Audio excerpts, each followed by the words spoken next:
Good evening and welcome to tonight's gubernatorial debate. Tonight we're broadcasting live from the historic Ruth Williams Bayview Opera House in San Francisco. Fox Local presents the race for California governor, the first statewide debate.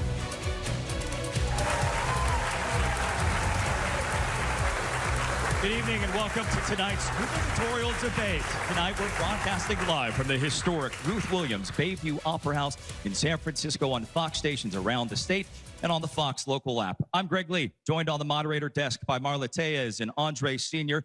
Tonight's debate is hosted by the Black Action Alliance and its sponsors and presented exclusively by KTVU, Fox 2, Fox 11 Los Angeles, and the Fox Local streaming app. Tonight, we're joined on stage by 7 of the top candidates in the hotly contested race for California governor. Let's meet those candidates. We ask the audience to please hold your applause until everyone's been introduced. Democrat and former U.S. Secretary of Health and Human Services, Xavier Becerra. Republican political commentator, Steve Hilton. Democratic Mayor of San Jose, Matt Mahan. Entrepreneur and activist, Democrat Tom Steyer. State Superintendent of Public Instruction, Democrat Tony Thurmond. Former Los Angeles Mayor Democrat Antonio Villaraigosa, and former California State Controller Betty Yee, a Democrat. We'd like to note here Democrat Congressman Eric Swalwell was scheduled to attend tonight, but had to cancel due to ongoing votes in Washington, D.C. Please let's give our candidates a round of applause.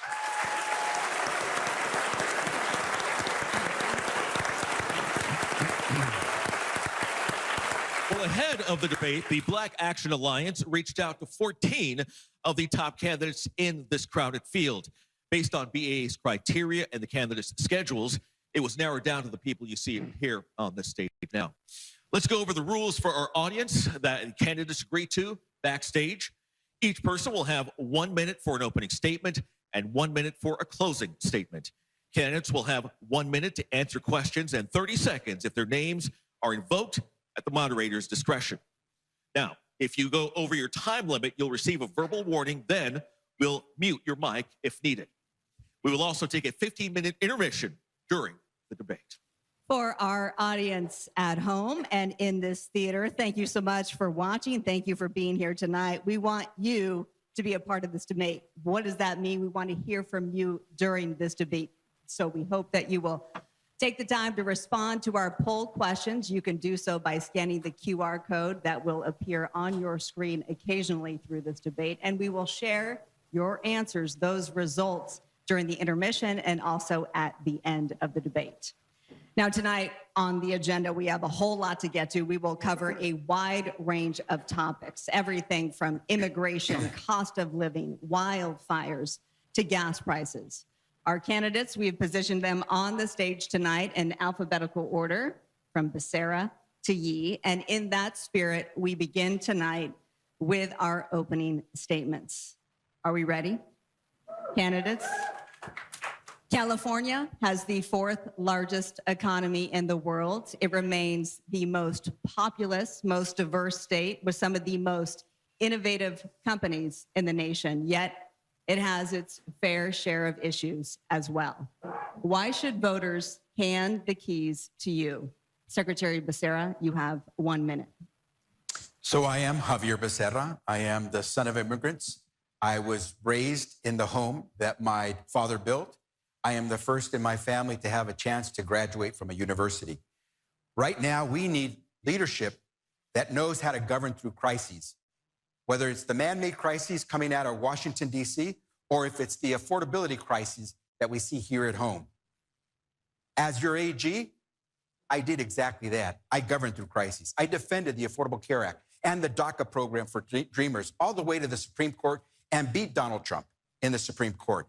I took on Donald Trump over and over. How many times? Over 120 court actions against Donald Trump, and we kept winning. As your Secretary of Health and Human Services, I protected you during the global pandemic. I made sure that we negotiated lower prescription drug prices for the first time in history, and I balanced a budget 5 times larger than the state of California. That's what I bring to the table as your next governor. Mr. Hilton, why should voters send you to Sacramento? California needs an outsider to shake up a system that is obviously not working. I love California, but after 16 years, of one-party rule by these Democrats. We've got the highest poverty, the highest unemployment, the highest cost of living in America. It is time for some balance. I was raised in a working-class family. I worked construction, started businesses of my own. For the last 3 years, I've been traveling our state, listening to Californians. I understand what needs to change. We need to end the Democrats' climate crusade so we can have $3 gas and cut your electric bills in half. We need to end the fraud and waste in government so we can cut taxes, your first 100 grand, tax-free. We need to end the insane regulations that make it so expensive to own your own home. You're going to hear a lot of promises tonight, but remember, these are the people who got us into this mess. It is time for an outsider with positive, practical plans for change, not more of the same. Mayor Mahan, why should you be the one to head up the state of California? Well, good evening. Thank you all for being here. I want to thank the Black Action Alliance and KTVU for gathering us in this historic hall. We're all here tonight to earn your votes. But we need California leaders to do something much harder: restore your trust. Whether you agree with me or not, I want you to know that my vision for getting California back to basics isn't driven by a need to win one election. It's driven by my passion for creating the change that we need to make all of our lives better. In this campaign, I'm going to show you the respect of telling you the truth, as I see it, for how we can actually lower costs, end unsheltered homelessness, make all of our communities safer, and expand economic opportunity for everyone. That's why I'm in this campaign, because you deserve real answers, not the easy ones. Mr. Steyer, why should voters hand the keys to you? Well, I want to start by thanking the Black Action Alliance for getting us here on the 100th anniversary of Black History Month. I'm running because the #1 problem in California is that Californians can't afford to live here anymore. And I'm going to go after those costs aggressively, and I have a history of getting results. I come from a family that believes in service. My mom was a teacher. My dad was a Navy vet. I started a business. It went really well, and I walked away from it 14 years ago to give back. I took the giving pledge to guarantee that I'd give the bulk of my money away before I died. And during those 14 years, I took on the special interest in California on behalf of working families. I delivered billions of dollars to this state without charging Californians a penny. I'll continue to do that as your governor. In a world where politicians routinely serve special interests, I can't be bought. Superintendent Thurmond, why should you be the 41st governor? Good evening, everyone. For the last 18 years, it's been my honor to serve you as your council member, school board member, state assembly member, and twice as your state superintendent.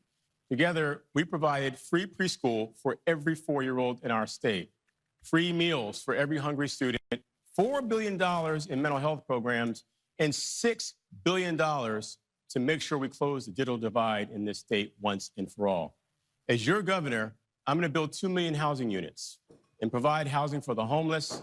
I'm going to provide you with a tax credit so you have more money in your pocket every month to pay for the rising costs of gas, of groceries, and housing. And as your governor, I'm going to continue to fight against this Trump administration, as I've done with my legislation that keeps ICE out of our schools and out of our hospitals. And my new legislation that says any company that operates or supports an ICE detention center will be taxed. I will work with Congress until we abolish ICE and we create a pathway to citizenship. A better California is possible, and together we will build it. Mayor Villaraigosa, why should voters choose you? They should choose me because I'm here today because there's a Civil Rights Act and a Voting Rights Act. I grew up in a tough neighborhood with a mother, single mother who struggled to make ends meet. I understood growing up back then that to whom much is given, much is expected. My entire life, I have fought for justice, fought to open up the door. I've said many times that the role of the first is not to bang on your chest and say how great I am. The role of the first is to bring in the rest. And I've done that. I was a civil rights leader, president of the ACLU, labor leader. You forgot to mention, I was Speaker of the California State Assembly before I became mayor. Balanced 2 budgets with a surplus, more money for education. As mayor, crime went down 50%, graduation rates went up 60%, put 275,000 people to work in the worst recession. I'd be honored to be your mayor, your governor, and your mayor. Miss Yee, why should voters hand the keys to you? Good evening. It's good to be home and to stand in this historic landmark theater. I grew up with my 5 siblings and immigrant parents in a studio apartment. I went to public school here and made my way through UC Berkeley and built a career as an expert in California's finances. I went on to win 2 statewide elections and became California's state controller as the underdog candidate and was reelected with the highest number of votes of any statewide candidate in California history. Although as controller, I manage hundreds of billions of dollars, I never forget from where I come and how hard it is for people to earn every single dollar. Small businesses are still the heart of our economy. And at 8 years old, I did the bookkeeping for my parents' dry cleaning business. I remember the weeks when we didn't have enough money for milk on the table. Some say I'm an underdog now, but that fuels me. I've exceeded expectations all my life, and I'm not stopping here. If you feel like an underdog, exhausted, worn out, and counted out, know that I see you as your governor. I will fix the state budget so that it works for all of our hardworking Californians. Thank you. Candidates, thank you so much, and thank you for sticking within your 60 seconds. Well done. Andre? A topic that I'm sure none of you will be surprised we're going to be talking about, immigration, of course. We've seen the crackdowns that are happening across the country, protests, deadly violence in places like Minnesota. My question to all the candidates on the stage tonight is, what is your message to those who are in this country legally, those who are undocumented, and California families in general? Mr. Hilton, I'd like to start with you. Before we go on, I really think I need to address the elephant in the room, or perhaps, as some might say, the rhino who's not in the room. My Republican colleague, Chad Bianco, is not here tonight to face these Democrats or his record. In 2020, during the Black Lives Matter riots, he took a knee when told to by BLM. Now he says he was praying. Well, watch the video for yourself at blmbianco.org. That is blmbianco.org. We cannot risk splitting the Republican vote and letting the Democrats in. Chad Bianco has got more baggage than LAX. We cannot have BLM Bianco, the shifty sheriff, as our candidate. Chad Bianco, he needs to drop out of this race, just as he dropped out of tonight's debate. On the question of immigration, it's very clear. I'm a legal immigrant. I am here for the legal immigrant community so they can have the California dream, and I will make sure that all laws, including our immigration laws, are peacefully enforced. Mr. Hilton, thank you so much. Mayor Mahan, I'd like to get your answer to the question is, what is your message to Californians, including immigrant communities? Well, the way that the Trump administration is enforcing immigration law is dividing us, creating fear. And now we're seeing cases where residents' rights, civil liberties are being threatened. San Jose, we've sued the administration to defend our civil liberties. We've passed rules around law enforcement not unnecessarily wearing masks. We've ensured that the federal government can't commandeer public space for these activities. But the reality on immigration is both parties have failed us. The truth is, it makes sense to have a secure border and know who and what comes into the country, to have orderly immigration, but we should not be demonizing people who are here to do the most American thing, which is work hard and create a better future for their kids. But we need to create a legal path for people who want to be here and are as American in their desires and actions as any of us. And we should come together, get the partisan politics out of the way, and create a compromise path forward that respects our values as Americans. Mr. Steyer, If you become the state's next top lawmaker, immigrant families are going to be looking to you. What is your message to them and to Californians? This country was built by immigrants. This state doesn't work without immigration. Of course, we need to have a fair, just system, but this is the exact opposite of that. I'm very straightforward about this. ICE should be abolished. You really can't reform an organization which is absolutely wrong and criminal from top to bottom. But I think we have to look at this ICE example as just the start of what the Trump administration is very clearly trying to do. They are trying to use terror, they are trying to use violence, and they are starting with immigration, but they're not going to end with immigration. I started a grassroots effort to impeach Mr. Trump in 2017 because I could see he had a criminal administration. That hasn't changed. It's accelerated. It's gotten bigger, and it's not going to stop. The governor of California needs to stand up for the values of Californians, immigrants and non-immigrants alike. Superintendent Thurmond, we heard you mention about schools. Talk to us about what you would tell immigrant communities here in California and California families in general. My maternal grandparents were immigrants. They came here from Colombia, from Jamaica. My mother born in Panama, a teacher here in California. On my dad's side, they were immigrants too, the descendants of slaves by way of Detroit and Mississippi, all coming here for a better life. My grandparents cleaned bathrooms for a living. And we have to create a real path for citizenship for those who want nothing more than to work hard and pay taxes and contribute to the American dream for all of us. And that's why I passed the legislation that keeps ICE out of our schools and out of our hospitals. I mean, people are afraid to even see a doctor. And when I am governor, I will restore universal health care for all, including undocumented immigrants in the state of California, because we know that health care is a right. We will abolish ICE. We will create a pathway to citizenship. And right now I have legislation that puts a tax on any single company in California that does business with ICE and ICE detention centers. Mayor Villaraigosa, your message to immigrant communities in California.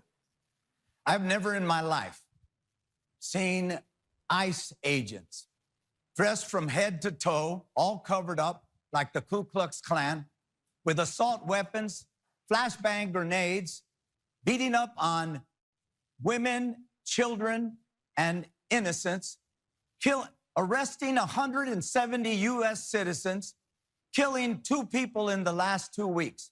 We will stop ICE. We will stand up for America's Constitution. We will stand up for civil liberties in this state when I'm governor. And what I've said, yes, we will pass those laws, all of them, to protect our civil liberties in this state. But we will do more. We will use the courts. We will use the ballot box.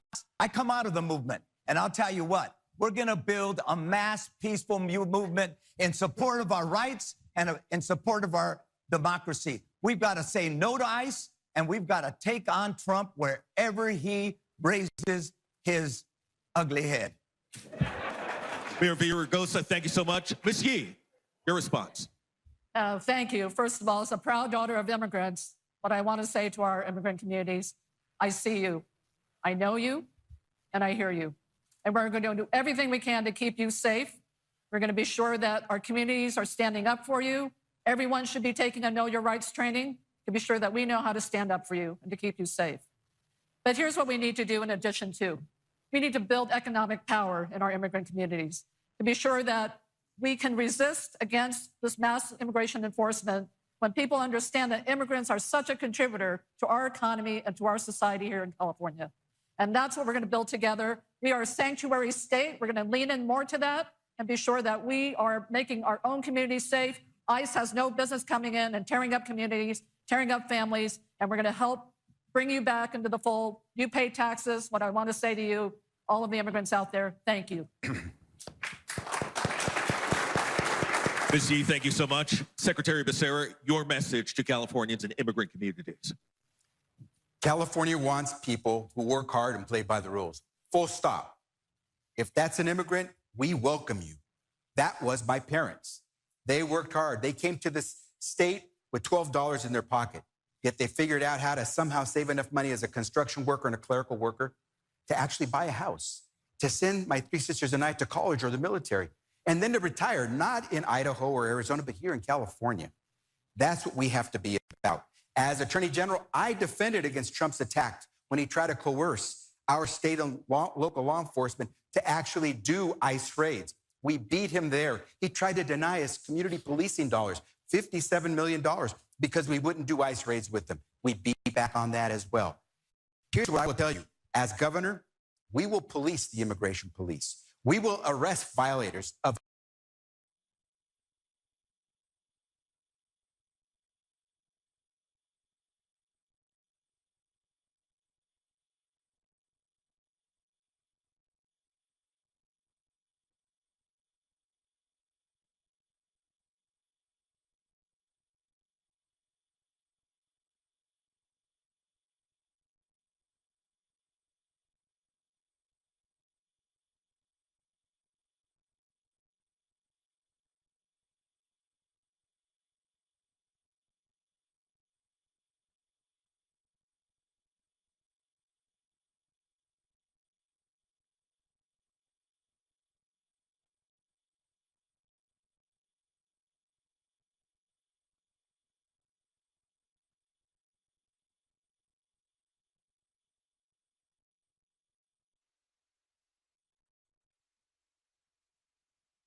All right, we are having some technical difficulties with the audio as you are watching the debate for the race for California governor. We have our teams working on fixing those problems, and we'll bring that audio to you, and we'll bring you back to the debate as soon as we can. Stick with us. We have our teams working on this, and we'll get you right back to this debate as soon as possible.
Mic check, mic check. Checking. Do we need the candidates to mic check? Jeff, you got me? Okay. And we're back. Let me know when we're ready, Jeff.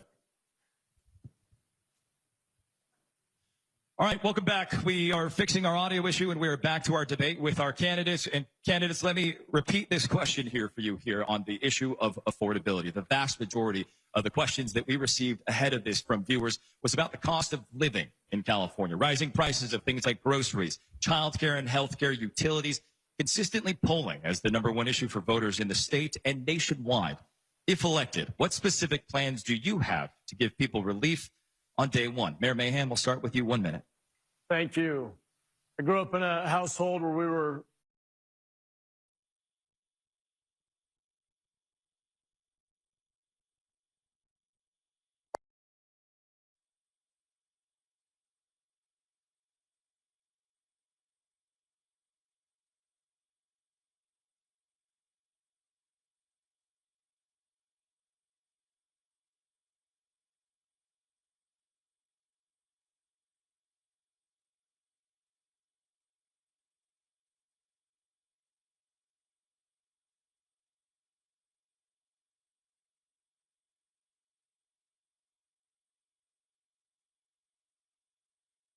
cost of upgrading.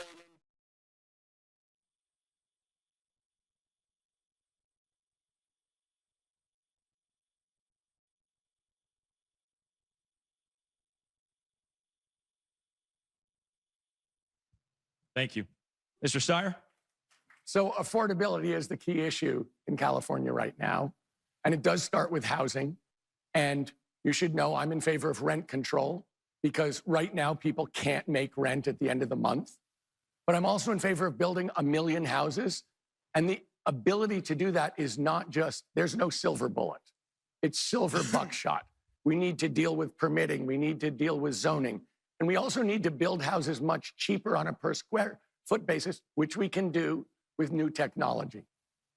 But the other thing I'm going to do is I'm going to go after the electric monopolies that charge us twice as much for electricity as the average in the United States of America. Monopolies always overcharge and underproduce. And lastly, I'm going to bring money to the table, revenue to the table. I'm going to close 2 corporate tax loopholes, a real estate loophole and a place where they declare their income, and bring $15 to $20 billion to Californians every year.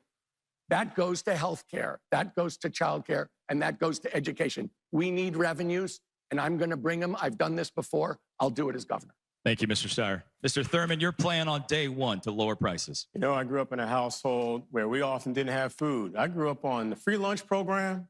I grew up on food stamps and a whole lot of government cheese. We ate so much government cheese that I thought that USDA was a brand name. These programs help my family to overcome poverty, and I know what it is for those who are struggling. Many are working 2 jobs just to make ends meet. On day one, I'm going to give all of you a tax credit, so you have a few $100s a month more in your pocket to help you pay for the high costs of groceries, of gas, and housing. And how are we going to accomplish this? I will be clear and direct about it. We're not going to tax you. We're going to tax billionaires who've earned so much off of everything that this state has to offer to make sure we have more revenue for you, for our schools, and for health care. And so we're prepared to get this done on day one. And I'm going to build 2 million housing units so that we have affordable housing all across our state. Thank you, sir. Mayor Villaraigosa, your plan on affordability, sir. I grew up in a home with a single mom who struggled to make ends meet, raising 4 kids on her own. I know affordability. That's why I've been saying for a long time now, politicians love to acknowledge and celebrate the fact that we have the 4th largest economy in the world. What they don't say is we have the highest poverty rate in the United States of America. So what do we do with housing? We cut red tape. We streamline our environmental rules. We make zone changes, and we invest in a first-time buyer program. Utilities, we got to stop over-relying on electricity. The notion, and by the way, when I was mayor, #1 American city in reducing carbon emissions, #5 in the world. The port, which is the biggest emitter of greenhouse gases in the United States of America, is the greenest port. We've got to acknowledge we're going to have an all-of-the-above strategy when it comes to energy. And finally, gas prices, the way to end them to be so high is to address the fact that we overregulate refineries who produce the cleanest fuel in the United States of America. That's your time, sir. Thank you. Ms. Yee, your answer on affordability. Sure. So first, we've got to be sure that we are bringing new housing units online much more quickly. So this means expediting approval processes, but also looking at where we can build, how we can build, using our financial tools a lot better. I do want to bring back redevelopment because we know in every jurisdiction, there are places where we can build quickly, where we are talking about rehab and reuse, adaptive reuse, and we can bring some units online much more quickly and not have to think about the underlying cost of the land. With respect to energy, look, immediate relief. I know many of you have been just really shouldering a lot of rate increases from your utilities, just one after another. They need to be audited to be sure that they have really raised just what they needed rather than probably owing you a refund. So I would say at CPUC, get to your auditing job and be sure that you're giving us the oversight that consumers deserve. And then healthcare. We have so many that are on the fringe of losing their healthcare. We have to grow this economy and really center it on growing our healthcare workforce throughout the state of California. That's how we grow the economy, generate our revenue, and also be able to keep those that are on health coverage insured. Thank you, Ms. Yee. Secretary Becerra, your answer on affordability, sir. So let's start by focusing on working families, because some folks can afford whatever California gives, but some people work hard like my parents did, and it's always tough. And so first and foremost, working families, the hardest working, the lowest paid. We have to make sure we're there for them. That means once I am in office, I will move to freeze utility rates and home insurance costs, the premiums you pay, until we find out why they keep going up by so much money. You're entitled to know that. I will make sure we're building, as everyone has said. I'll increase supply. I will trim regulations where it's smart. I will make sure our construction goes up where there are transit hubs. I will stabilize rents so renters aren't being gouged. I'll make sure, as the former Secretary of HHS, that we protect everyone's health care. We will not go backwards, regardless of what happens in Washington, D.C. And we will stabilize our clean energy transition so we don't leave working families behind who can't afford an electric vehicle. And finally, childcare. We have to fight to make childcare affordable for every family. Secretary Becerra, thank you. Mr. Hilton, 1 minute to you, sir. The biggest driver of the high cost of living is Democrat policies. They've been in power for 16 years. Who else is there to blame? If you add up the average budget for the rest of the country and compare it to the average household budget here in California, here's the difference. $35,000 a year. That is how much the average Californian is paying extra just for Democrat policies. You can look up your own if you like. We did a website just so you can calculate it. CaliforniaDemTax.com. See how much they're charging you. Here's what I'll do on day one. I announced the first one last week. Vehicle registration. Everywhere else in the country, pretty much, it's under $100 a year to renew your registration. Here, $600, $700, $1,000. Some people paying over $2,000. That's because they're charging all these extra fees that go into their bottomless money pit. On day one, I will cap vehicle registration at the flat fee of $71. Mr. Hilton, thank you. Candidates, thank you. Marla. Okay, now we all are going to tackle with specifics housing. The median home price in California, it is almost $1 million. In addition, this state, it is one of the most expensive states in which to build. What is your plan to increase housing while also increasing accessibility, particularly to those marginalized Black and brown communities? Mr. Steyer, you have 1 minute. So I started by saying that driving down housing costs is not a silver bullet, it's silver buckshot. So let's start with permitting. We do multiple regulations that take an amazing amount of time and that run up the cost of the house. Zoning. We have to make it possible for people to build concentrated around public transportation and build within cities, not sprawl. Third, we have technology now to manufacture housing as opposed to building housing on site. That drops the cost per square foot right now by about 1/3, and we believe it can get it down to 1/2. So the ability to drive down the cost of building houses is within our power if we're willing to make changes, and I've pushed for these changes. And the last thing I'll say is this. My wife and I started a bank to do low-income housing finance. We need to finance low-income housing across this state aggressively. We need to do it at the state level. Our bank has done it for over 20 years. And having the money in the hands of people who need to buy houses is a first step to actually getting Steyer, time is up. Thank you. Superintendent Thurmond, your housing plan. You know, disproportionately Black and brown people have been displaced from this very community where we stand here tonight. We have to reverse that immediately. We have to recognize that being able to own a home is the American dream. And that's why you hear me always lead with my plan to build 2 million housing units on land that we already have that doesn't need any additional permitting. School districts have surplus property in our state in every county to the tune of 75,000 acres of land that are ready for development right now. We can build affordable housing for teachers and staff who work in schools, for first responders, and others who want to have a chance. As governor, I'm going to put more money into our budget to have down payment assistance programs for those who want to be able to buy a home. Just like we give scholarships to those who say they'll become teachers in our communities, who work in healthcare, we have to invest in you and those of you who want to be able to buy a home. My legislation that I'm supporting right now will provide us with $10 billion to to build affordable housing, and we will provide down payment assistance to those and make the American dream possible for everyone again to own a home. Superintendent Thurmond, thank you. Mayor Villaraigosa, your housing plan. For most of my time growing up, we didn't own a home, we rented. When I bought a home at 25 years old, I was working at a nonprofit. I didn't have a rich father to help me buy that home. But that's not true for the vast majority of Californians. We have the second highest housing price in the United States.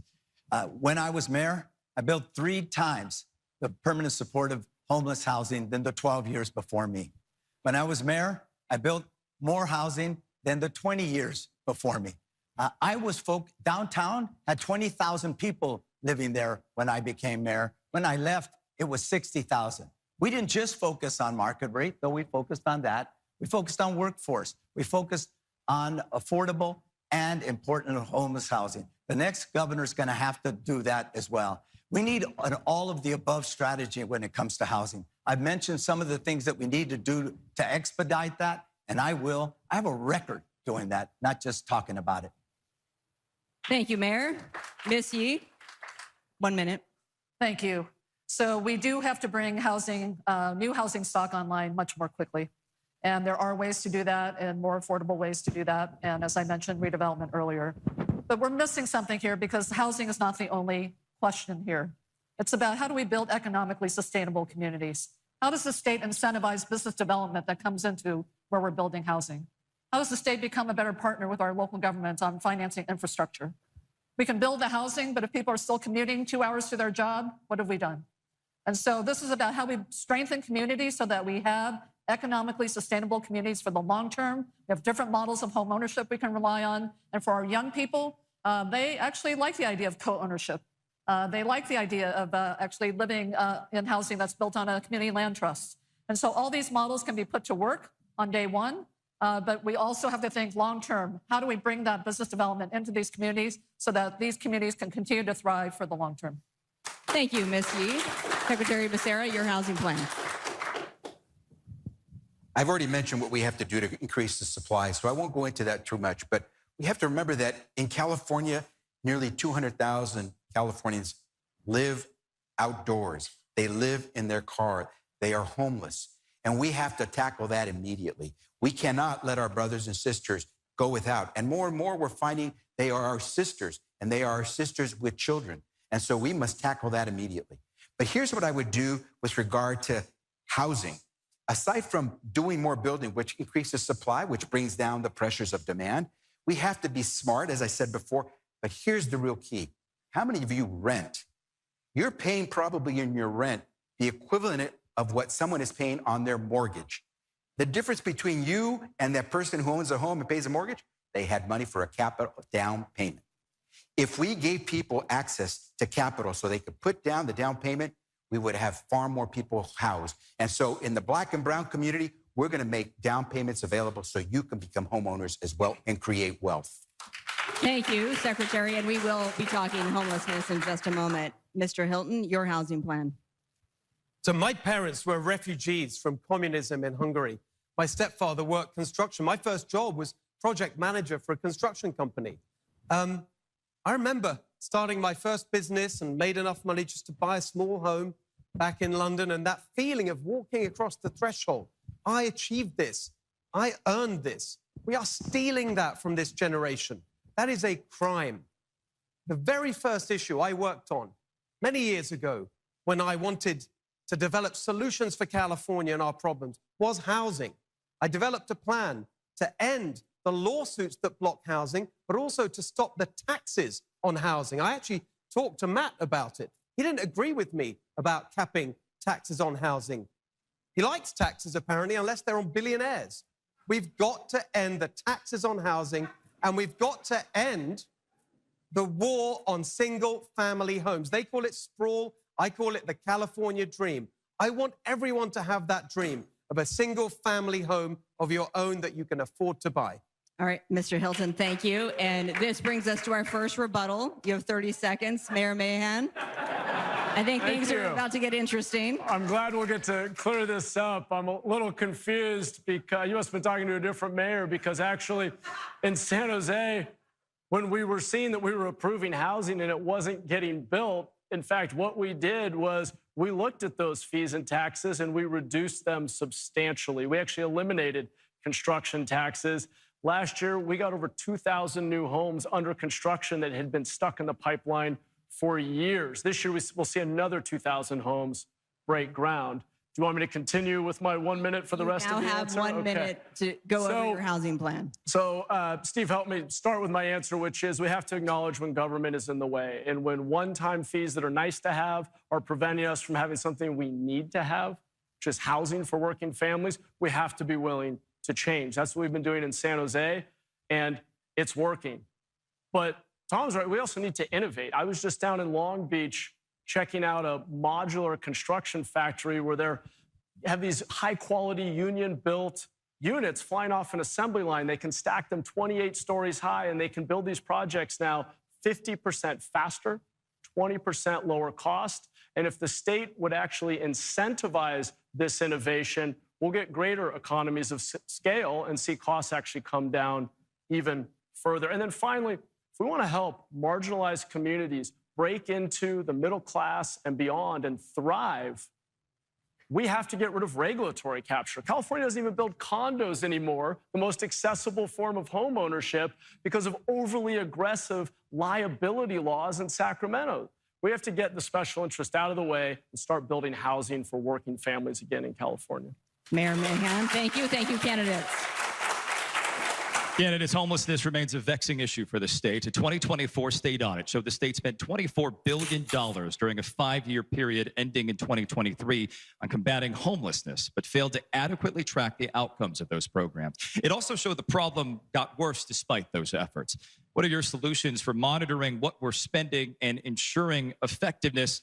Superintendent Thurmond, we begin with you. 1 minute, sir. No doubt we have to get rid of waste and abuse wherever it exists. But we also have to acknowledge that 40% of those who are homeless are older Californians who are making the choice between paying for rent, paying for food, or medication.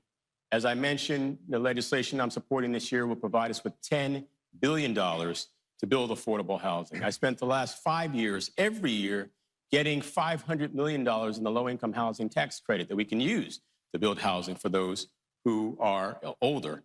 We also have 10,000 young people in our state who are under the age of 18, unaccompanied and homeless. If we don't help them today, they will become homeless adults. And my legislation would provide them with subsidized housing and supports to help them get into job training programs, to get a formal education as we move forward. We have to be serious about the homelessness programs that we build. I don't think that the answer is arresting the homeless or just moving them with nowhere to go, but putting them into subsidized housing that have mental health and substance abuse supports in it. And that's what I'll do as governor. Thank you, Mr. Thurmond. Mayor Villaraigosa, your answer on homelessness, sir. And you can call me Antonio. Okay, Antonio. Just me. Hey, does that go for all three of us? All three of you can call me Antonio. I'm not, well, let me just say, we spent $24 billion at the state, along with billions more from the counties and the cities throughout the state, and homelessness went up. We got to acknowledge that, everybody. We can't be afraid to look in the mirror. The fact is, when they did that audit, they couldn't say whether the vast majority of those programs worked. There were only two, renter assistance programs to prevent you from going homeless in the first place, and I think the Home Safe program. So we've got to acknowledge that. We got to put dashboards on the money that we have, because we don't have unlimited money. I've been a chief executive. I left LA on a sound financial footing, and when I was speaker, balanced two budgets with a surplus with a Republican and a Democratic governor. So the next governor's going to have to look at the bottom line, because you're right. We can't criminalize homelessness. We should be compassionate, but we got to invest in what works. That's your time. 750,000 Thank you. Units don't. Thank you. San Antonio. Ms. Yee. It's called accountability. We need to invite strict accountability over every dollar that we spend on our programs. And as I like to say, when I was state controller, it's not our money, it's your money. Where are we investing that money? Where are we getting outcomes? Where are we getting results? That $24 billion, there wasn't even a conversation between the state and the counties and the cities that all had a hand on that money. So how do we even coordinate? How do we even talk about how the needs are different from jurisdiction to jurisdiction? And how do we make accountability not a dirty word? It's not about throwing somebody under the bus. It's about how do we do better with the resources that we have? And so we should not be afraid of inviting strict accountability. All of you should be inviting strict accountability of your elected officials at all levels of government. We put the money where it works best. We offer flexibility where we know jurisdictions need it, and we pull back what we know doesn't work so that we can actually pilot some things that could work more effectively to finally make a dent into the numbers that are going unhoused. Thank you, Missy. Secretary Becerra, your answer on homelessness. First, expand emergency shelters so that we can get people off the streets. Second, reform our zoning and permitting laws so we can move faster to find the housing that we need for all Californians. Then, as a government, we must make sure that hardworking families, and this is my commitment as governor, hardworking families, you're working, but you're living on the edge. You're a paycheck away from becoming homeless. That's where I want to step in. I want to make sure the state says, hey, you're working hard. There is no reason why you should become homeless. I understand we have to work to get folks who are on the streets off. But if you're in your own home, you have shelter, and you're working, no, I got to come in. The state will take that responsibility. Then we will make sure that there are statewide standards so we get those shirking cities that aren't doing their share of housing to step up. And finally, accountability. When we give billions of dollars to the cities and counties, we need to see results. People have to be housed. And so we have to be on top of it. I say that not just as governor, but as a former attorney general. Secretary, thank you.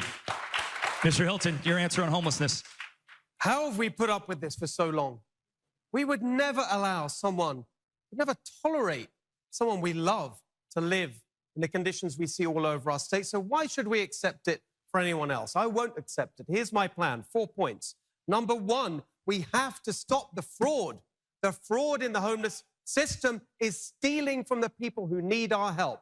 Number two, we have to enforce the law. It is illegal to camp on the streets. If local leaders won't enforce the law, as governor, I will make sure from the state level that we do. After that, we need to get people into the treatment that they need. It is shameful that Gavin Newsom just vetoed a sober housing bill. Shame on him for doing that. We have to provide people the mental health treatment that they need. We have to implement Prop 36 that we all voted for in California. And then finally, I have to say, sorry to keep picking on Matt, but he just said in an interview that the thing he most admires about Gavin Newsom is his record on homelessness. You've got to be kidding, Matt. That's your time, Mr. Hilton. Mayor Mahan, 30 seconds to respond to Mr. Hilton. Well, first I'll just note that, Steve, you came to San Jose just a week ago to see what's working in San Jose because we've been reducing unsheltered homelessness faster. We've been reducing unsheltered homelessness faster than any other city in the state. And last week, Steve came to see what's working in our interim housing communities and with our outreach model. And I don't know what's changed in the last week, but it seems that it's the fact that I jumped into this race. And frankly, that's exactly wrong with our politics in all seriousness, is that an idea is good one day until the other side. Time on your rebuttal, sir.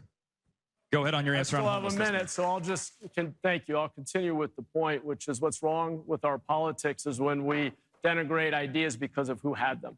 And the truth is, there are gaps on all sides of this issue. I ran for office because of the same concerns that were raised in that audit. I saw us spending $1 million a door, taking 6 years to build housing for people on our streets. We don't have that kind of time to wait. We have thousands of people literally out on our streets, many dying, thousands dying per year. In San Jose, what we've done is we've gotten back to basics. We've built basic, dignified shelter. We do thoughtful outreach. When shelter's available, we make every effort to require that people come indoors to connect them to services. We created those dashboards that track utilization, cost per outcome, and create greater accountability for spending our precious dollars to help people turn their lives around. And we could do a lot more if the state got every city and county to do the same. Thank you, Mayor. Mr. Steyer, homelessness. So I think one of the things people forget sometimes about homelessness is that only about 1 in 7 people who hit the street and are unhoused have some serious form of mental health condition, either substance abuse or bipolar or whatever. But being on the street itself is so stressful, it's so destructive, it's so dangerous that it puts everybody in a position of developing serious mental health problems. And that leads me to a very straightforward, answer to this question is we need to keep people off the street. It's most important to keep people off the street. And if they end up on the street, to get them off the street as fast as possible. And that's why I do support the kinds of things like emergency interim housing, not trying to get people to go to shelters they don't want to go to, but to places they do want to go, because waiting 6 years is just too long. And the last thing I want to say is the reason these housing is so expensive is partially the fees that everyone keeps talking about. Yes. But those fees are because the cities can't afford the health and education costs of the people who are moving there. And I will solve that with revenues. Thank you, candidates. Andre. Let's talk about the issue of public safety, which crime falls under. 2 years ago, California voters approved Prop 36, increasing penalties for repeat theft and drug offenses. As governor, would you fund Prop 36? If so, how? And would you incorporate prevention and restorative justice efforts? Villaraigosa, we will start with you on this one. I grew up in a pretty violent neighborhood. And when I became mayor of Los Angeles, LA was the most violent big city in America. We grew the police department. We dramatically expanded after-school programs and summer youth jobs. We developed innovative prevention and intervention programs that Obama took to Central America. We have to address the fact that in our cities, we've had too much crime, and particularly in neighborhoods, communities of color. But we need a policy that focuses on redemption, a policy on restorative justice. And as governor, I'll do that. Yes, we have to fund the drug treatment in Prop 36, and I will as governor. Yes, we have to look at juvenile justice, as I did when I was speaker and passed the most far-reaching juvenile justice program in the United States of America. And yes, we got to get the guns off the streets of California cities. Mayor, thank you so much.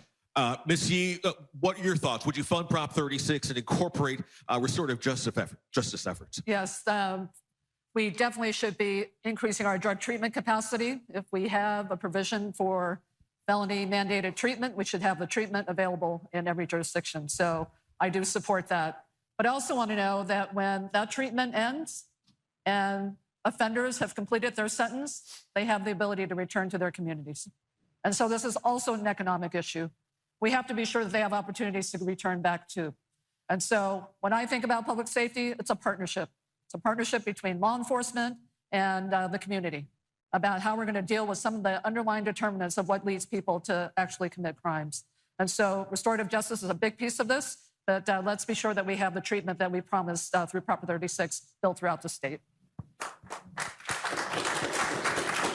Secretary Becerra, would you fund Prop 36? How? And would you incorporate restorative justice?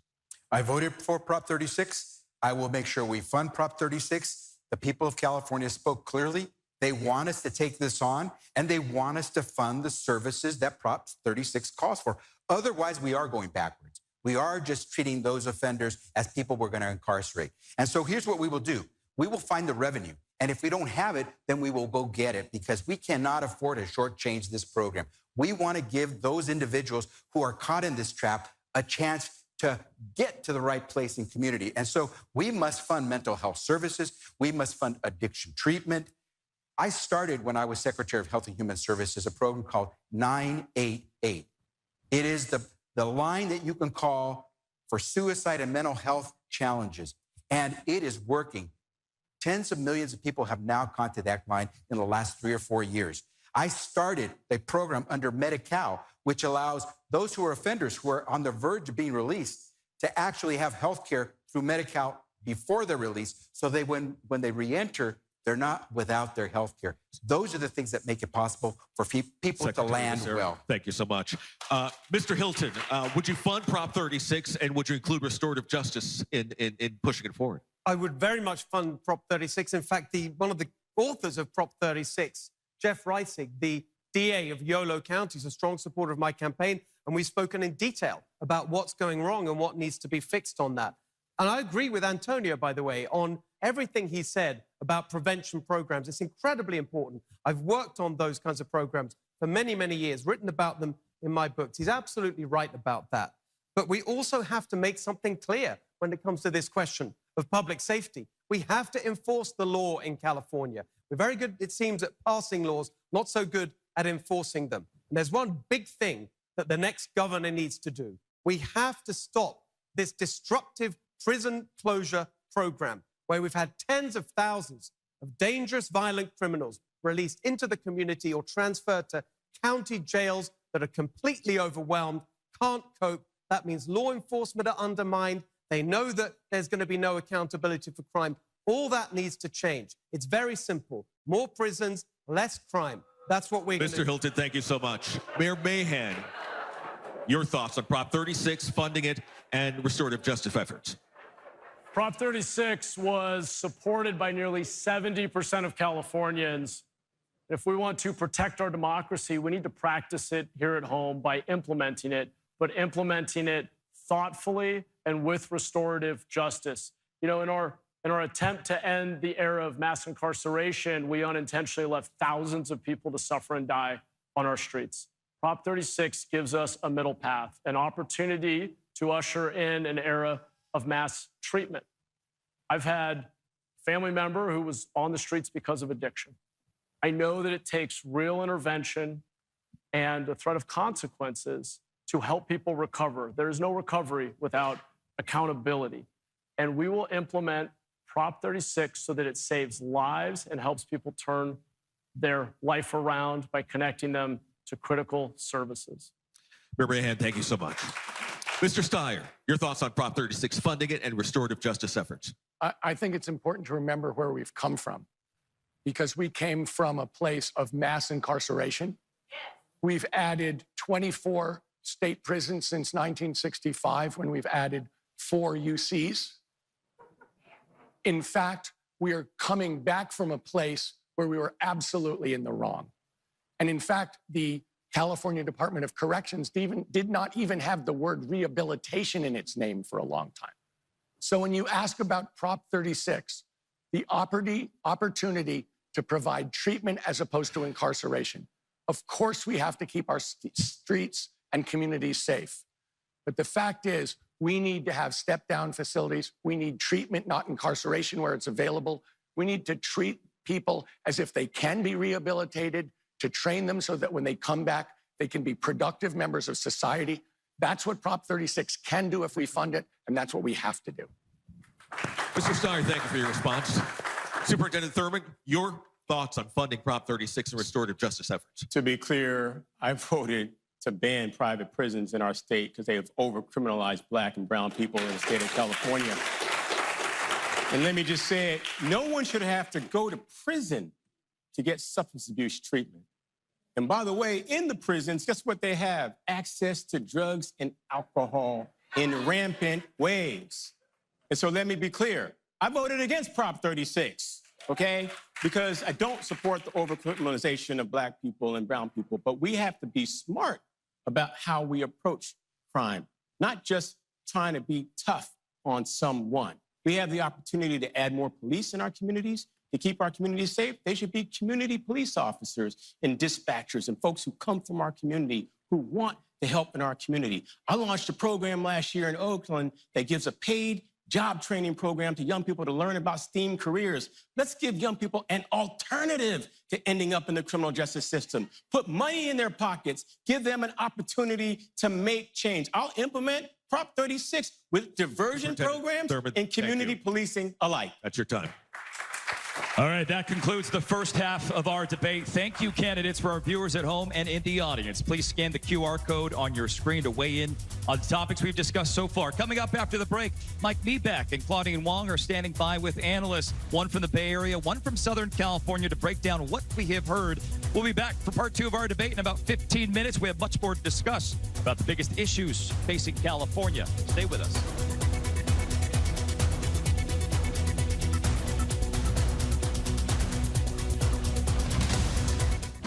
Thanks to Black Action Alliance and these debate sponsors.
So while we take a break from the debate, we want to ask how are each of the candidates doing. So we have assembled a panel of experts tonight.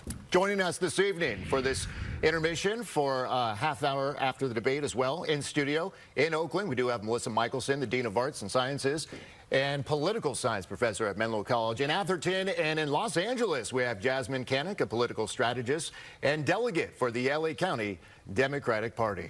We've also been asking you questions about how you think the debate is going, and we're showing some of those results to you, to those surveys at the bottom of your screen there. So let's talk about it. Let's go. Jasmine, I'm going to begin with you. We've got a lot of good content out there, but we also have a lot of one-liners too. Melissa, Jasmine, your thoughts. Who came out swinging here? No one just yet, not for me. I think there have been a lot of non-answers. I think voters want a little bit more plain language and not a TED Talk. I think that there's been a lot of leaning on growing up in poverty, but having been so far removed from that for at least 20, 30 years for a lot of these candidates, that I don't think that that's working for them every time they say, I grew up poor, I was on food stamps. So I've been hearing a lot of that, and I'm just, as a voter, that's not connecting with me. I think voters want to hear more about my rent, my groceries, public safety, education, but not so much, you know, what you grew up in, because we know that a lot of these candidates are very wealthy. They're very far removed from poverty and from those days. And I heard that almost out of every single candidate's mouth up there repeatedly. And I was just like, really? Yeah, I mean, this has been a effort to try to define each candidate for the voters. So, Melissa, what was your take on this in terms of how's it going, and are the candidates doing what they need to do?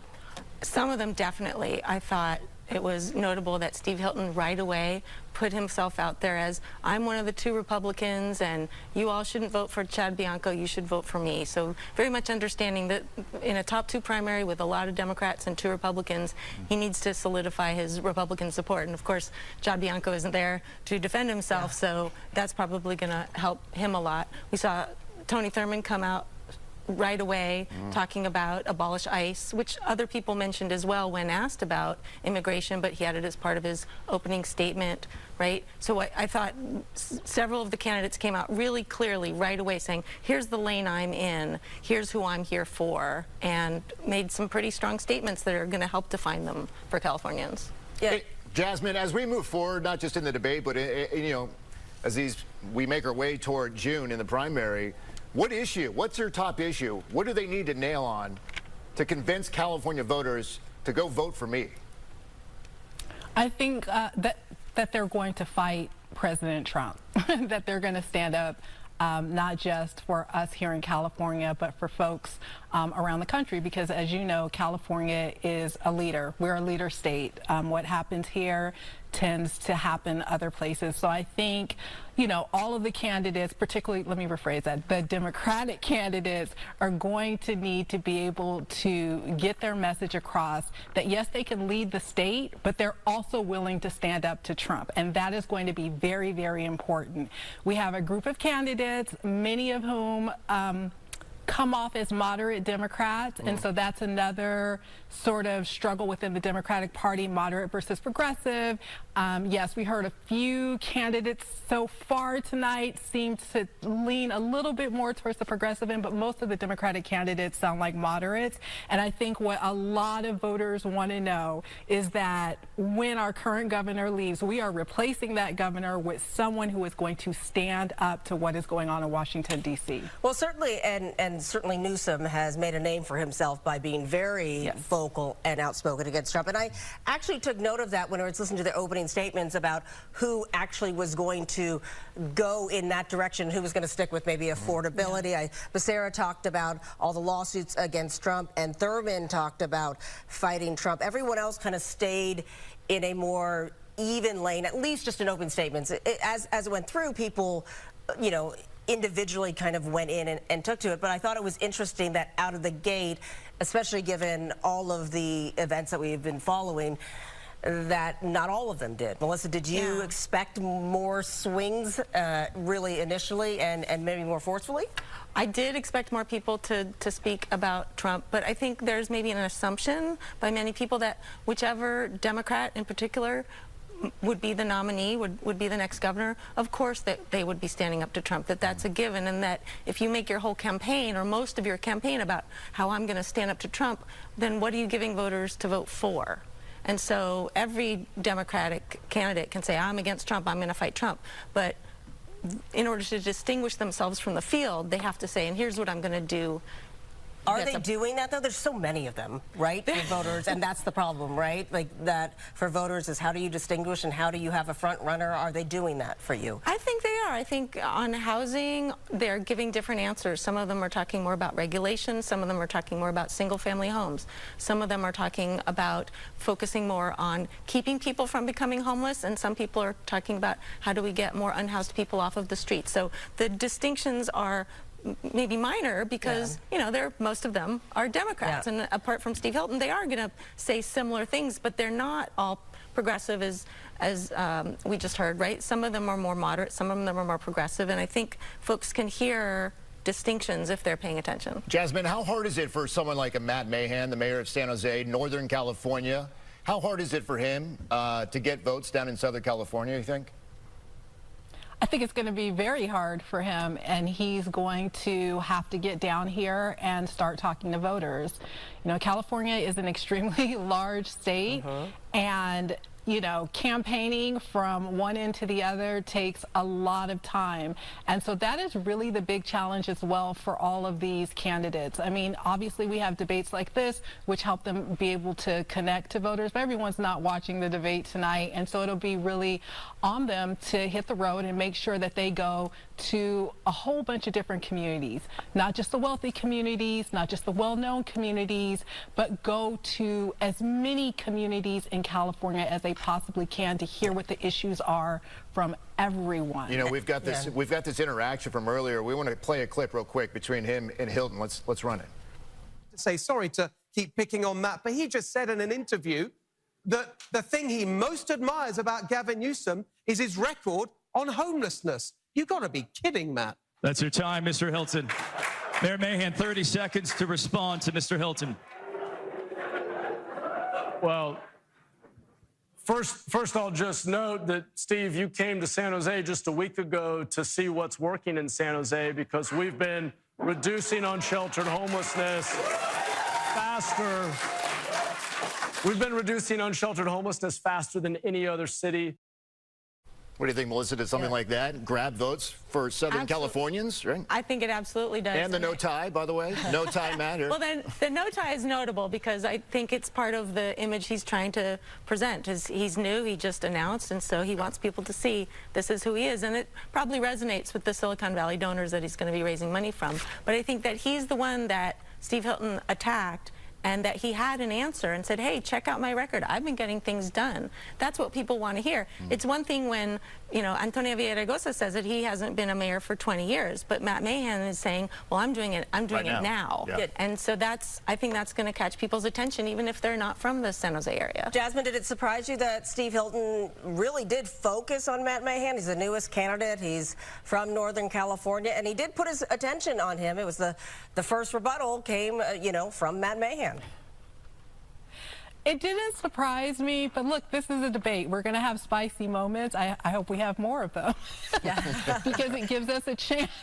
It gives us a chance to see what these candidates are made of.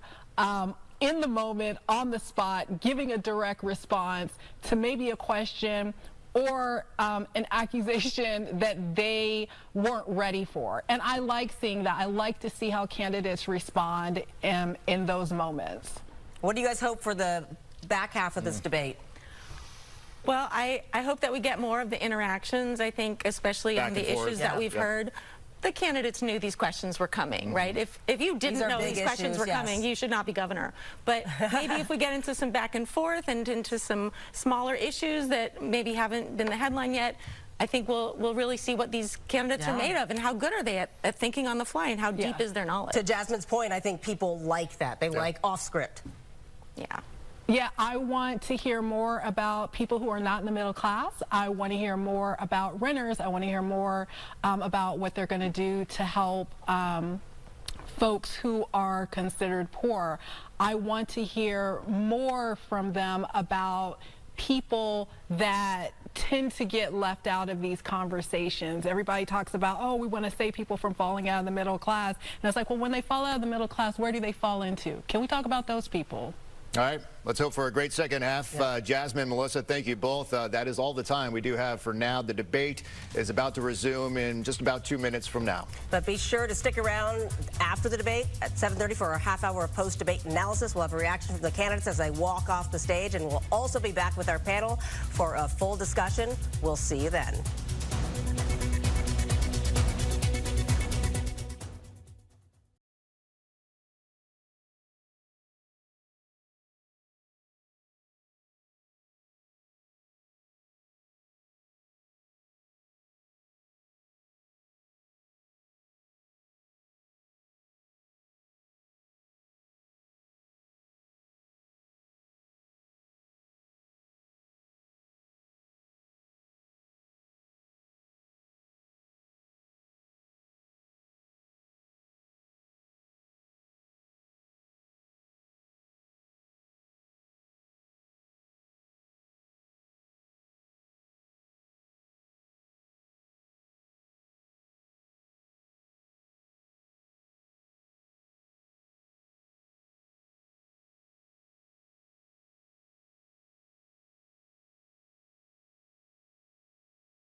now and allow one member to ask the candidates a question.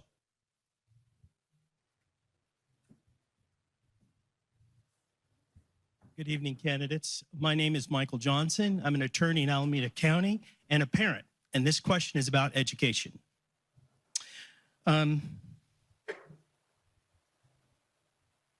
The 2024, to the aisle, excuse me. Is that better? Great. The 2024-2025 California statewide assessment results show continued progress across all student groups, including among Black students and other minority groups. But data reported by EdSource show that Black students were completing and passing transfer level coursework 30 points behind their counterparts. My question is, why is a specific demographic doing so poorly, and what is your plan to fix it? Ms. Yee, we'll begin with you on this question. 1 minute. Okay. So public education is underinvested in. And when we look at progress with assessments, it just can't be a point in time. It requires a consistent investment, particularly in our communities that are under-resourced. And we know what works in terms of investments in education, but it has to be consistent investment. And we want to bring the best practices into these communities as well in terms of why the progress is not being made as quickly in these communities. So it's not just all about funding. It's about how we direct our focused attention in these communities. It's about how we meet learners where they are in terms of how they're able to learn. Our learners learn in all different ways. And as we've talked about earlier, we're a state of immigrants, and so people have different ways of learning. And so we have to recognize the uniqueness of our learners, but also understand that that commitment of funding and just focused attention on these communities has to be consistent. It can't be there 1 year and gone the next year to where then progress can't be sustained. Thank you. Secretary Becerra, why is a specific demographic doing so poorly, and what is your plan to fix it? Here is where we get into the systemic challenges that people of color have always faced, and certainly in the Black community, it's obviously very clear that when you have fewer resources, when you don't even have good grocery stores, let alone good schools, when you have less of an opportunity to buy a house because it's so tough for you with your lower wage to be able to save enough to build down the money you need for a down payment, that's what makes it tough. But here's what we have to do. We cannot accept that the systemic challenges and the systemic racism will stop us from educating all of our kids. That's why when I was Attorney General, I took on the Stockton Unified School District because they were using the police to deal with disciplinary challenges way more than they should have. That's why South Toledo, not far from here, guess what? I filed the first desegregation case in 50 years against South Toledo Marin School Districts because they were violating people's rights and their kids. We can deal with this, but we got to resource communities with the same type of resources we give to rich communities. Secretary, thank you. Mr. Hilton, why is a specific demographic doing so poorly? What is your plan to fix it if elected? I just want to thank you for the question. It's an incredibly important question, and it's at the heart of something that really is a massive problem that's gone on for so long, the racial wealth gap. If you don't have that educational opportunity, you're never going to close that racial wealth gap. Education is the engine of opportunity. I know that as the son of refugees who ended up at Oxford University, working in 10 Downing Street, moving here with my wife and sons in 2012, teaching at Stanford, all because of a great education. Every child, especially the Black kids who've been left behind and the Latino kids who've been left behind after 16 years of Democrat one-party rule, we've got to do better. Here's my plan. Number one, look what's happened in Mississippi. Mississippi overtaking California by simple things like making sure that every child reads in 3rd grade. If they can't, they don't move to 4th grade. We need to have phonics in every school. We need to have accountability, a grade for every school, a grade for every teacher, so we can reward the good teachers and remove the bad ones. That's how we address this very, very serious problem. Mr. Hilton, thank you. Mayor Mahan, your question of education to you, sir. I served as a public school teacher in Eastside San Jose, teaching English and history in a middle school, serving first-generation and low-income students. And it used to be that we simply just didn't invest enough in education. What I've seen, though, is that there's also a lack of accountability. The truth is we need to have high expectations for our kids. We need to assess their learning, and we need to intervene in ways that work. High dosage tutoring, summer programs, youth jobs to build confidence, ensuring every kid has a pathway to participating in our economy and thriving in our society. We need to hold the adults in the system accountable because the lack of focus and accountability is disproportionately borne by our most vulnerable children. So it's not just about spending more, it's about using those dollars better and increasing accountability for outcomes, especially for our Black and brown children. Mayor, thank you. Mr. Steyer, education to you, sir. 1 minute.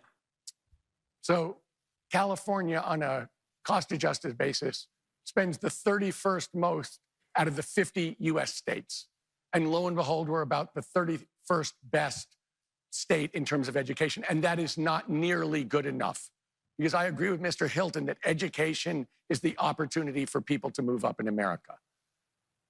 But let me say, I am the person who wants to bring $15 to $20 billion a year of new revenue to the state of California for healthcare and specifically for education. Because we all know teachers, all the teachers I know, take money out of their pocket to spend for school supplies in their classroom, even though they're not anything like very well paid. That's the first thing. We need more money. Second of all, the community schools that have been tried over the last 4 or 5 years have worked incredibly well. And that is a place where the school becomes a center. And the last thing, accountability. We need accountability standards done with teachers, done with the community, and done with experts to make sure we're holding people accountable and getting the kids the education they need and deserve. Mr. Steyer, thank you. Superintendent Thurmond, question to you, sir. Big shout out to all the teachers and educators who've been working so hard to help our kids. You know, for all 57 years of my life, we've been talking about closing this so-called achievement gap. You know, if we can send the person to the moon, we can close the achievement gap. We have to have the political will to do it and then back it up. It's not an achievement gap. Our kids can achieve, but there are barriers in their way, and we have to remove those barriers. And so I, too, have launched a 5-year plan to make sure that every child in our state can read by 3rd grade, because we know that is the difference between them graduating and maybe ending up in the criminal justice system. If we do the right things, we can educate and not incarcerate our kids in the great state of California. This year, I'm going to make kindergarten a requirement because many of our kids show up to 1st grade not ready to learn. We've watched our graduation rates improve and other areas improve, but it's not enough. We got to keep going and give them career training. I passed a law to give them personal finance to help prepare them for the future so they can be without debt and go on to college and That's your time, Superintendent. Thank you.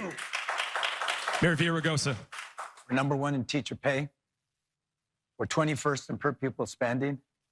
We're in the mid-30s in reading and math in the 4th grade, and we're dead last in graduation.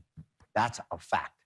I've been fighting for public schools my entire life, even though, as I've often said, it was a Catholic school that gave me a foundation and a public school that gave me a second chance. When I was mayor, 1 out of 3 schools were failing.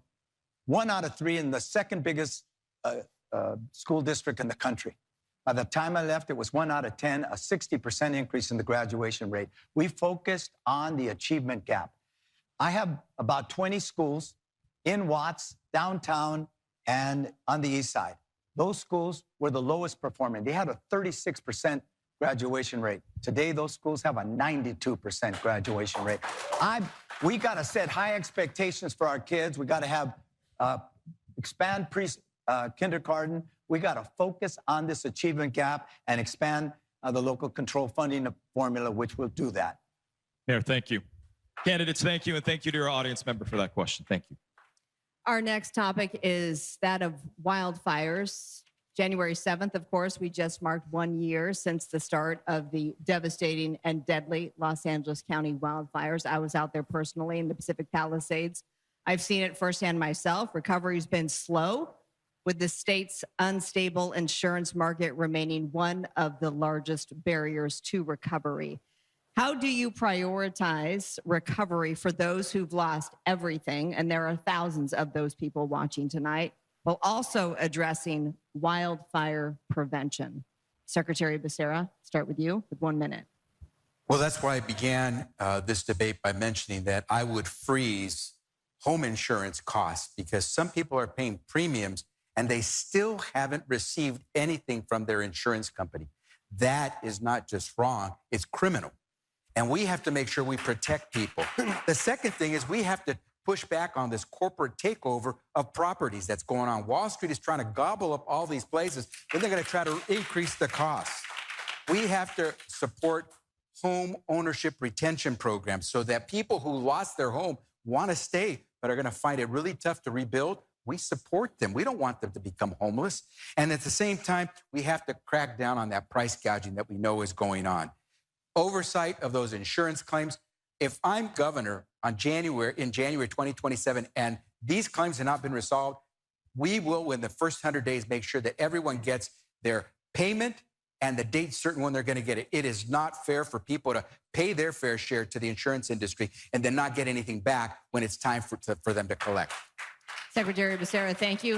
Mr. Hilton, your plan for prioritizing recovery and wildfire prevention. Look, what's going on in the Palisades in Altadena, it's an absolute scandal. It's more than a year now. And that place, I've been there many, many times. I talk to people there. I listen to what they're saying. They are furious. I spoke at the rally on the one-year anniversary. Do you know what they called that rally? They let us burn. Just think about the intensity of how that community feels. They let us burn. You know who they mean by they? Gavin Newsom, Karen Bass. It is outrageous. Gavin Newsom promised a year ago a Marshall Plan to rebuild LA. Where is it? Nothing's been done. I will remove the bureaucracy that is stopping recovery and rebuild. On prevention, the very first policy paper I published in my policy organization, Golden Together, was this: reducing California's carbon emissions through modern forest management. That's what we have to do. We can revive our timber industry so that we sell the trees that we need to thin the forest so wildfires don't burn out of control, creating jobs and opportunity in rural areas and reducing wildfire risk and lowering the cost of construction materials. That's my plan. Mr. Hilton, thank you very much. Mayor Mahan, your wildfire recovery and prevention plan. Well, first, I just want to thank the first responders who put their lives on the line to fight these fires. We were proud in San Jose to send teams down to the Palisades and Altadena to protect people, and I'm grateful to them. In terms of how we address where we are today, number one, there is no excuse for slow permitting in rebuilding this housing, and we have got to let people get back into their homes, into their neighborhoods. Number two, we have to be accountable for investing in prevention. If we prevent catastrophic fires, we will save lives, and over time, we bring back our insurance market by reducing costs for everyone because we're all paying the cost of recovery from these catastrophic fires. And on that final note, the insurance market in California is broken. We have to bring back private insurers. We have to properly price risk and help people reduce risk around their homes and bring back competition to that market. We can't have it all fall on the backs of California taxpayers. Thank you, Mayor. Mr. Steyer, 1 minute. Look, it's the job of the governor to stand up for Californian citizens when they're being screwed. And frankly, a year in, the insurance companies not paying people their insurance and FEMA owing people $34 billion is absolutely unacceptable. So it's absolutely important for the governor of the state of California, when Californian citizens are being taken advantage of, to step up. That's the first thing that has to happen. The second thing is this: we can control fire risk. California has had fires for thousands of years. We're trying to avoid catastrophic fires in places where there are buildings and houses. We can do that with prescribed burns on a macro level, which we're doing. And we can harden houses so that, in fact, they can resist fires. And then it's the job of the governor to go to those insurance companies and insist they charge fair rates. Because when we've taken care of the risk, we should be charged based on that, and the governor should step up and force them to take into account the data and support California citizens. I feel like I was just watching your commercial. I've seen it a lot these days. Mr. Steyer, thank you so much. I couldn't let that one go. Superintendent Thurmond, your plan to prioritize recovery while addressing wildfire prevention. You know, again, our hearts go out to the folks in the Palisades and Pasadena and Altadena. I I've been to every community that has experienced fire disaster in the last 7 years because school communities have been deeply impacted. We've raised hundreds of thousands of dollars to help the victims of those fires get money for temporary housing, gas cards, food, books, water, clothes, you name it. And as we think about it, we cannot let Altadena was one of the first places in this state where Black families can buy a home, and today where Latino families buy a home. This can't turn into a reason for there to be gentrification. We can't let people sit on re-permitting the rebuilding of those homes so that people lose their American dream. Let's expedite the permitting. Let's get those folks back in there. You know what? The homeowners insurance industry, they failed us. They said no to everyone, and we're not going to insure you. And then after these fires, they got a rate increase. Where I come from, you don't get a raise when you do a bad job. We're going to hold the homeowners insurance industry accountable to the people of this state. Thank you, Superintendent. Antonio, your plan. That's my name, everybody. I'm just a regular guy. Let me just say, we're the only state that didn't do, with respect to insurance, the only state that didn't do catastrophic modeling in a time of climate change. The only state that took more than a year to pass a rate hike. The only state where we didn't have reinsurance. So the entire market left. We got to bring them back. We got to set limits, but we got to make sure we have an insurance market or nobody's going to be able to build a home. We've got to harden assets around homes. That means there are going to be sprinklers. There's going to be grates and screens on parts of your home.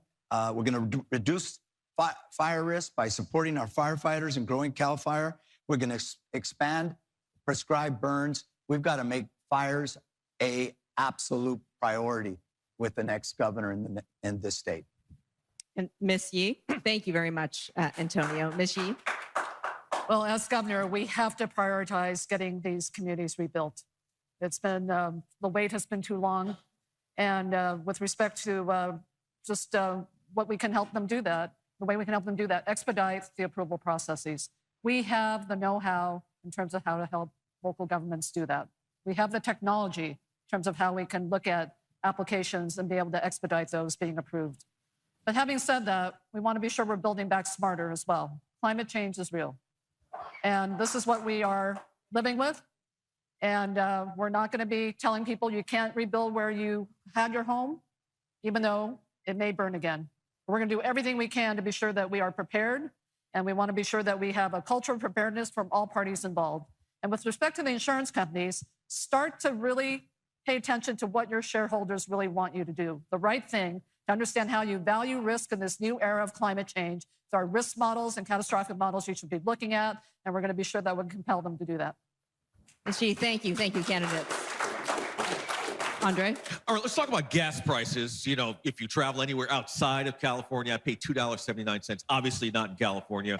Recently on a trip out of the state. Drivers also pay a 54-cent tax a gallon to cover the cost of complying with the state's environmental regulations to reduce health disparities in communities near refineries. Yet, high gas prices disproportionately burden low-income households. Mr. Hilton, you have promised $3 gas prices. You blame Democrats and environmental programs. What is your plan to provide relief at the pump?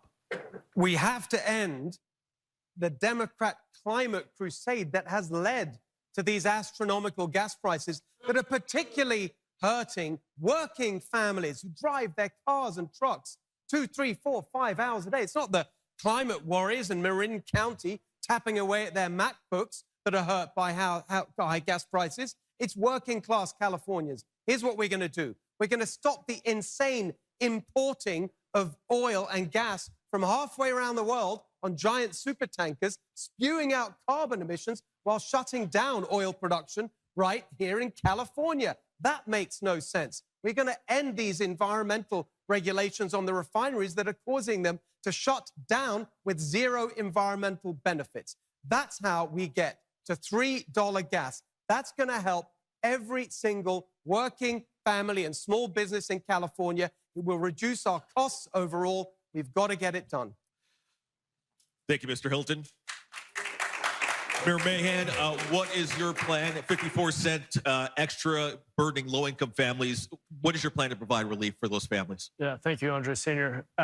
There's a lot of talk of holding the utilities accountable that we hear, but in San Jose, we're actually doing it.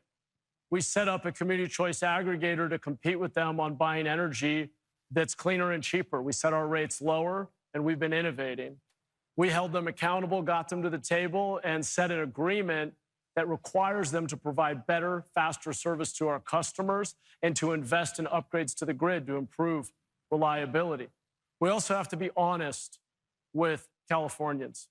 We cannot simply demonize and push all other forms of energy out of the state before we've innovated enough to fully transition to a clean future. Right now, we need both. It's a process. And if we are overly idealistic and we simply push all other sources out of the state other than solar and wind, we are driving up costs for working people. We have to be balanced, innovative, and have a long-term course to that clean energy future that's affordable for working families. Mayor Mahan, thank you so much. Mr. Steyer, what is your plan to help lift the burden of gas prices on these low-income families here in California? So one of the things that drives me crazy is monopolies and small combinations of businesses that control price. And in the case of gasoline, we're held hostage by a very small group of companies that can control refineries and push these prices up all the time. That's where we are. They have us by the throat. For us to get lower gas prices, we need to find competition. We need to import gasoline either from neighboring states like Washington, or we need to buy it, regardless of what Mr. Hilton says, from Asia and have them refine it there and ship it to us. But that's all the short term. Why don't we use California gas? That's all the short-term question. We'll get to you in a second. We'll get to a second, Mr. Hilton. Mr. What we Steyer, finish. need to do is move to electric vehicles. And that is something which is cheaper to fuel, cheaper to maintain, and we need to get them into hands of working families. And that means cash for clunkers. It means doing whatever we can to drive down the upfront Steyer, cost of EVs so that, in fact, that transition happens as fast as possible. Mr. Hilton, you have 30 seconds to respond. There's a very simple common sense principle. As long as we are using oil and gas in California, let's use California oil and gas instead of importing it from halfway around the world. Did you know that not that long ago, we actually produced most of the oil and gas we use in California right here in state? Now we import 80%. You know our number one provider? Iraq. We are shipping oil across the ocean, spewing out carbon emissions. It makes no sense. Let's use California oil and gas while we can. Superintendent Thurmond, my question to you, you scrutinize the supply chain here and you support transition to cleaner energy. Talk about your plan to help release the burden on low-income Californians dealing with these gas prices. Thank you, Andre. Reclaiming my time here, gentlemen. No, you're good. As I mentioned earlier, I'm going to give a tax credit, a tax break to working Californians to have a couple $100 a month more in your pocket every month for rising costs of gas. Let's face it, the cost of gas is high. The reality is this climate change is real, and we do have to shift to alternative energy. We have to have a plan and a timeline for how to do that, and we have to build out the infrastructure that allows us to get there. And so while we are working to get there, two things can be true at the same time. We can keep the refineries open that keep us from having to buy gas from outside of the country, which will drive up the cost, because California has a very special blend that we use for better emissions. And we can build 1 million charging stations to move closer to electric vehicles. Those two things have to be true at the same time. We have to move with climate change in mind, use the barrels of oil that we have until they're used up, and move to alternative energy as quickly as we can. Superintendent Thurmond, thank you so much. Mayor Villaraigosa, what is your plan here to help families here? You want to slow down regulations on refineries. Tell us more about your plan. Look, everybody, we're talking about going green. And by the way, 100% record in 6 years I was in the legislature, the author of the Carl Moyer Act, which is the biggest effort to clean up the air since the Clean Air Act until AB 32 and SB 32. #1 American city in reducing carbon emissions, #5 in the world. When I say that we overregulate these refineries, actually Steve is right.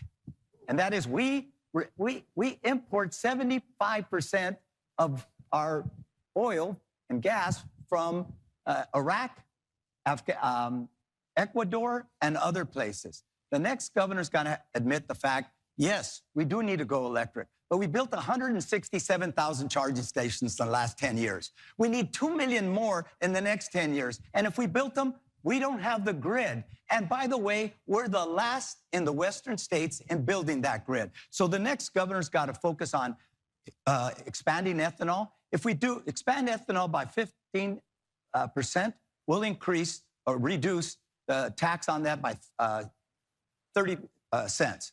And we got to focus on bringing it down. Ms. Yee, you have 1 minute to answer the question. Thank you. So with respect to helping just hardworking Californians' pocketbooks, I also would propose a tax credit, looking at expanding the earned income tax credit so that they can actually be able to get to work every day. But let me just say this in terms of where we're headed. California has been on the leading edge of the environmental movement, and we should not feel ashamed of that. What we should feel ashamed of is the impacts to low-income communities that have not felt the benefits of our transition. So here's what we need to do. And just right across the bay here in Rodeo, this is not a transition that's going to happen overnight. We don't flip a switch to get to green and clean. We actually need to have transitional fuels. So in Rodeo, we have renewable diesel that's being refined at the expense of the company, by the way. Nobody's subsidizing them because they're trying to be responsible. But this is a transition. So we have to be sure that communities, all communities, particularly low-income communities, particularly our Black and brown communities, are part of the transition, can share in having cleaner air and more healthier communities. Ms. Yee, thank you so much. Secretary Becerra, your plan to help communities and that are burdened by these gas prices. Well, first, we can't ignore what's going on, the climate change that's occurring, not just in our state, around the world, the extreme heat, the wildfires, the landslides that are occurring, these atmospheric rivers that are dumping rain in huge amounts. We have to be prepared for what's coming. That's why we have to have an energy transition. But that energy transition has to be stable. We cannot move faster than our working class families can because we'll leave them behind. And if we leave them behind, they'll stop being the environmentalists and the conservationists that they already are. We want them to join us in having clean energy, which means we have to fight Donald Trump and the cuts he made to wind and solar.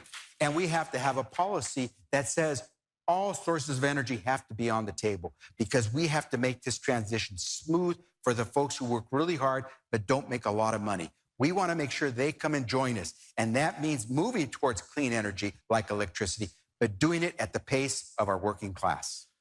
Secretary Becerra, thank you so much. Rick? Candidates, as we said earlier, we asked viewers ahead of this debate to weigh in on the questions they wanted to see asked tonight. This is a question from Henry in San Bernardino. He says, Governor Newsom made several high-profile commitments, such as addressing housing affordability, reducing homelessness, and improving public safety that some Californians feel remain unmet or insufficiently delivered. What concrete accountability mechanisms would you put in place to ensure that your own commitments are not just announced, but measurably delivered within a defined timeline?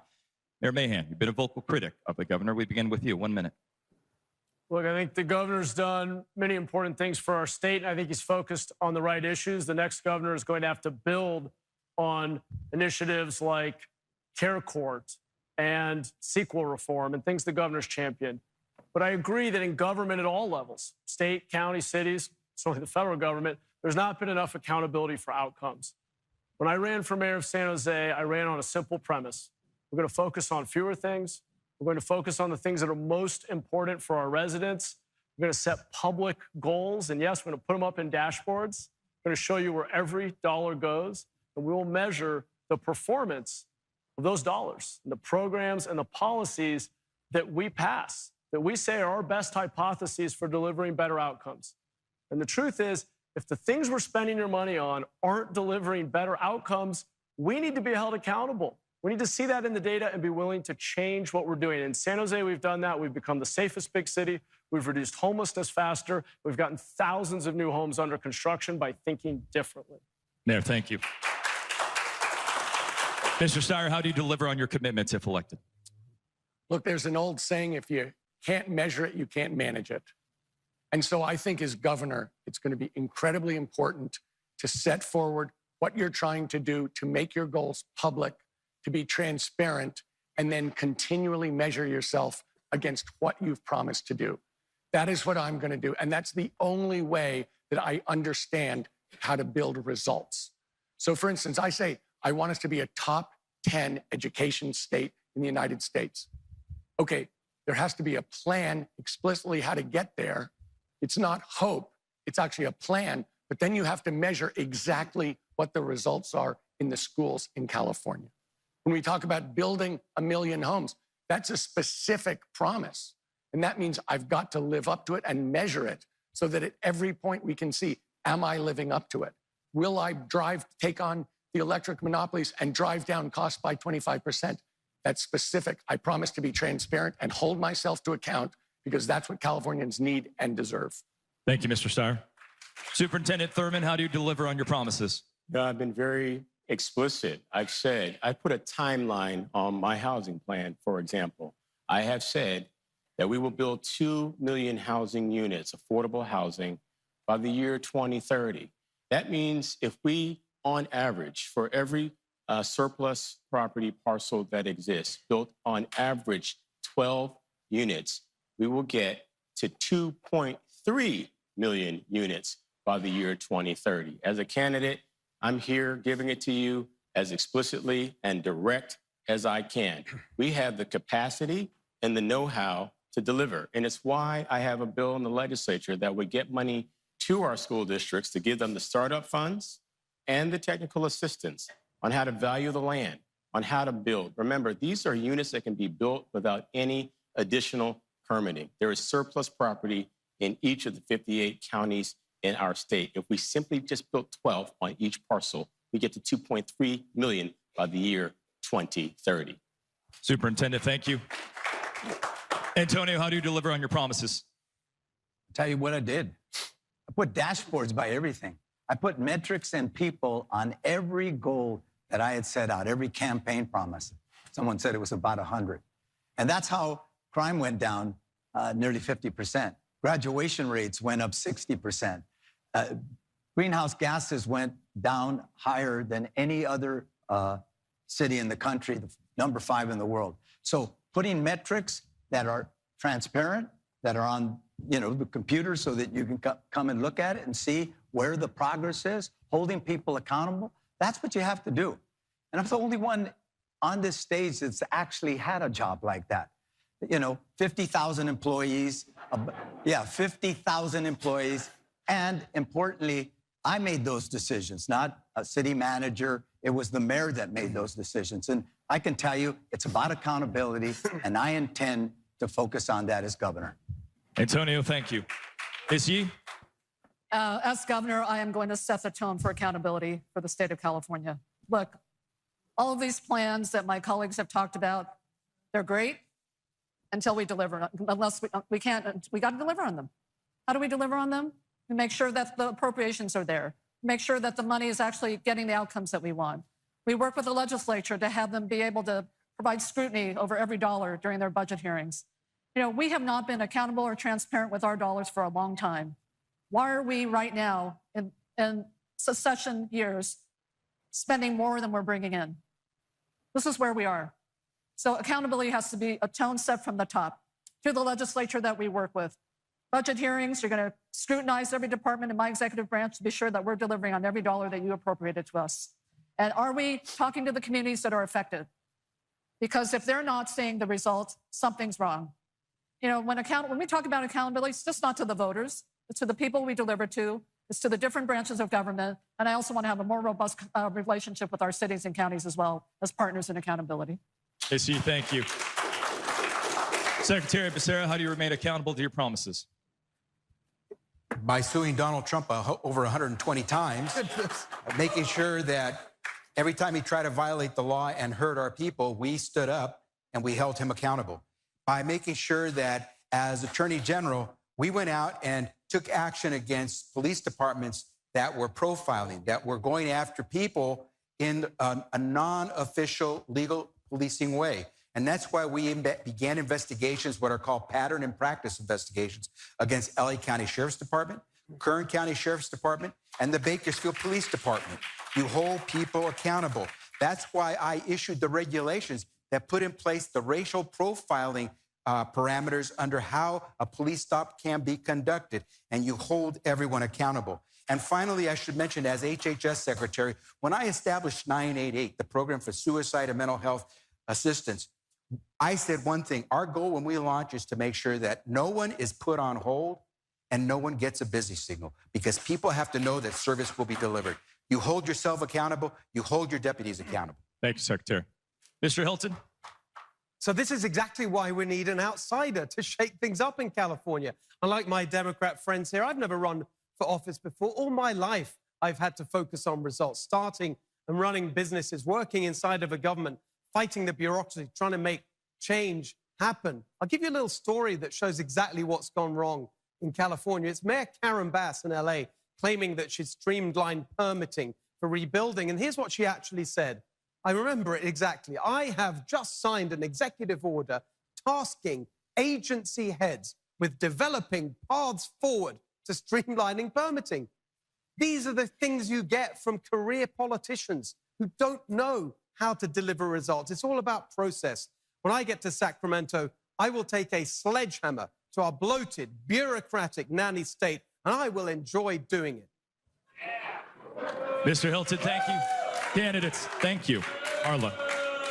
All right, now we have made it to our rapid fire portion of the debate. We have a few rapid fire questions for you lined up. Please only answer with a simple yes or no, or the options we provide. First question, as governor, a simple yes or no, would you support a billionaire's tax? We will go down the stage and begin with Secretary Becerra. No, if we're talking about the initiative that's maybe on the ballot. Okay. No. Mr. Hilton. No. Mr. Mahan. We should close loopholes billionaires use to not pay taxes. Okay, so do we get an opportunity to give more than a yes or no? You're claiming my time. Mr. Steyer. I believe that billionaires have to pay their fair share. Oh my goodness. So that's a yes. You were asking me if we're going to tax billionaires more, and I'm saying billionaires have to pay their fair share. Yes. Okay. Superintendent Thurmond. Yes. No. Yes. Andre. Next rapid fire question. You guys remember that train, high-speed rail? I want to start with you. Here, Becerra. Would you complete it, shrink it, or end it? High-speed rail. Japan has it, Europe has it, China has it. We're going to have it too. We're just going to do it smart. We're not going to have these cost overruns, and we'll make sure it runs efficiently because Californians need to have access to high-speed rail. Mr. Hilton, would you shrink it, complete it, or end it?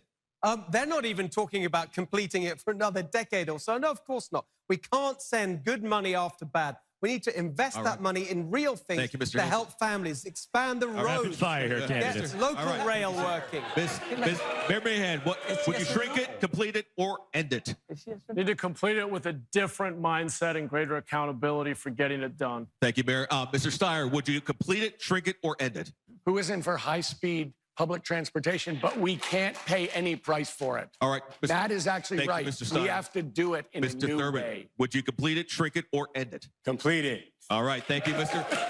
Villaraigosa. Would you complete it? All right. Ms. Yee? Complete it. Thank you. Candidates, last rapid fire remind you, yes or no. Would you continue Governor Newsom's fight to phase out the sale of gas-powered vehicles by 2035? Secretary Becerra, yes or no? We're going to do it in a stable transition period so that we yes can or make no, sure sir. Everyone come on. Our working family's going to be able to afford it. That's my point. Mr. Working Hilton. families can afford it. We're there. No, we're sick of being bossed around. Mayor I want you to drive the car that you want to drive. Moving on. Mayor Mahan, yes or no? Look, only if the technology is there so it doesn't increase costs for middle class. Mr. Steyer.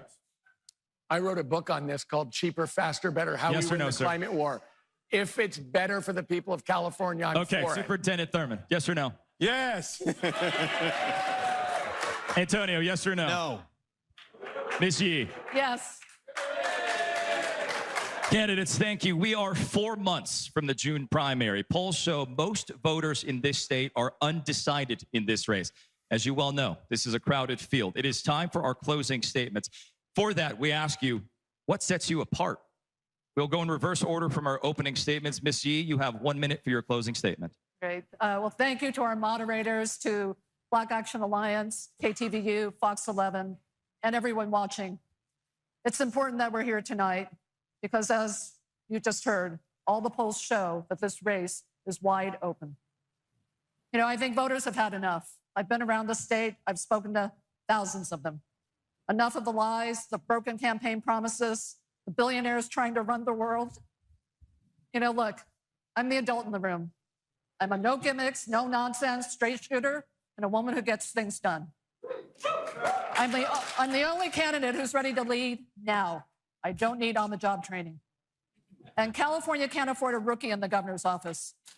And we certainly can't afford a leader who thinks grandstanding is actually governing. You know, growing up on the west side of the city when things got tough, my mom used to always say, well, you know what we got to do. And we get to work doing it. She's now 102 years old, and I still take her advice. I'm eager to get to work, to do what we got to do to make California better for all who call the state Thank you, Ms. home. Yee. I'd be honored to earn your vote. Antonio, 1 minute. We need a proven problem solver, someone who's done it before. We need somebody who will take on Trump, fight to restore affordability in this state, but we also need a uniter. You know, I grew up in the civil rights movement. My entire life, I understood that we had to bring people together so we could move the country forward. The fact of the matter is, everybody, that the country is divided evenly. In this state, we're blue, but 25% voted for 25% are Republican, 40% voted for Donald Trump, and 48% said, I'm open to a Republican governor. We need to work with everybody. We need to be able to say to this state, if you want to work hard and play by the rules, I'm for you. If you want to contribute and pay your taxes, whether you're an immigrant or you're someone that's been here for a generation, I'm for you. We need a state that focuses on getting things done, and is your candidate for governor, I'll be that person. Thank you, Antonio. Superintendent Thurmond, your closing statement. Thank you for this evening. California is going through some very tough times. And as I think about my own life, you know, I know what it's like to try to overcome tough times. My life has been a story of overcoming humble beginnings. I told you about my grandparents who were immigrants and descendants of slaves. You know, I lost both my parents by the time I was 6 years old. My mom to cancer, my dad, who never returned from the Vietnam War. I met my father after finding him on the internet just about my 40th birthday. So I grew up in a household where we went without. When I finally got a job, it paid $3.35 an hour. I know what it is to have to work 2 and 3 jobs like many Californians are doing right now. So select a candidate who not only has the experience and the vision, but the lived experience of our Californians who are struggling. Together, we'll build 2 million housing units. We'll provide a tax credit for working Californians, and we will make sure that we provide good-paying jobs for all Californians. California can be better. Let's build it together. Thank you, Superintendent. Mr. Steyer, 1 minute for your closing statement. So I want to thank the Black Action Alliance again for having us here. And I want to say that to lower costs, we're going to have a governor who's willing to take on the special interests and raise revenue. I've always stood up to them, and I've always won. I took on the oil companies and beat them. I took on the tobacco companies and beat them. I took on multinational companies and beat them. And in every case, I brought billions of dollars to California without charging Californians a penny. Right now, the big tech CEOs are terrified about the idea of paying their fair share. Right now, they're supporting Matt. That's where they are. Who have I got? I've got the nurses. I've got the bus drivers. I've got the cafeteria workers. I've got the custodians. I've taken on the special interests 3 times, and I've always beaten them. I'm the billionaire who's going to take on the billionaires for working families. Thank you, Mr. Steyer. A note for our audience. Our candidates agreed to no rebuttals during openings and closing. One other note, during our tech difficulties, we lost half of Mr. Mahan's answer when it comes to affordability. So we have agreed, Mayor Mahan, 90 seconds for your closing, sir. Thank you, Tom. I've got about 3 billion reasons not to trust your answer on that, but I'll just say that, look, what sets me apart in this race is I am willing to tell the truth. And the truth is never as simple as a one-word answer. I oppose the wealth tax because it will send good, high-paying jobs out of our state and harm working families in the long run. We'll all pay more taxes for it. On the other hand, I will tell you, the wealthiest amongst us use loopholes in the tax code to avoid paying certain taxes, and we should close those loopholes, not destroy middle-class jobs. So the truth is that our politics has been oversimplified. It's become this blood sport between populists on both sides, and you deserve real answers, not the easy answers. And the way that we're going to move California forward is by getting our state government back to basics on the issues that matter most to you, starting with the brutally high cost of housing, the human tragedy of untreated addiction and mental illness, the obvious failures of our policies to address homelessness, schools that are giving up on too many of our kids. And the way we move forward is setting goals, being honest that there are not simple answers, and holding ourselves more accountable for delivering for you. Mayor, thank you. Mr. Hilton, 1 minute for your closing statement. So what sets me apart in this race is that I'm not a Democrat. And after 16 years of Democrat one-party rule that have given us the highest poverty, the highest unemployment, the highest cost of living in America, I think it's a very good thing. We don't need another Democrat. We need change. We've got the plans to make it happen. $3 gas, cut your electric bill in half, your first $100,000 tax-free, a home you can afford to buy. And that's how we make our state Cal-affordable. But the other thing that makes me different, I'm building a team. I'm building a team to get this done. For Lieutenant Governor, running with me, Gloria Romero, she was the former Democrat leader of the state Senate. Michael Gates, running with me for Attorney General to enforce the law. Herb Morgan, running with me for state controller to end the fraud in our government. That's how we make our state golden again, with the golden ticket and the team I'm putting together. Thank you, Mr. Hilton. To our audience, please contain your comments. Secretary Becerra, 1 minute for your closing, sir.